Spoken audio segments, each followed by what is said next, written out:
Mumbai police आणि गुन्हे शाखेतील चढाओढीचा सैफवरील हल्ल्याच्या तपासाला फटका। 32 तास उलटले तरी हल्लेखोर अद्याप मोकाटच।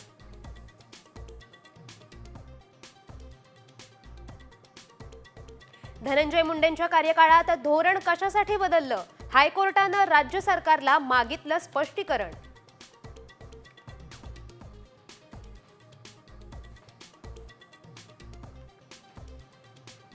संघ घेणार भाजपच्या मंत्र्यांची शाळा, हिंदुत्वाचा अजेंडा कसा राबवायचा याबाबत मार्गदर्शन।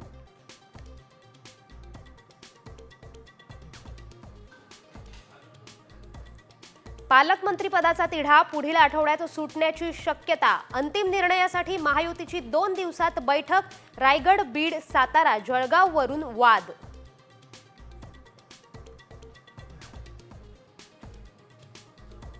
कांदा उत्पादक शेतकरी पुन्हा अडचणीत। बांगलादेशकडून कांदा आयातीवर 10% शुल्क आकारणी। निर्यातीत घट होण्याची शक्यता।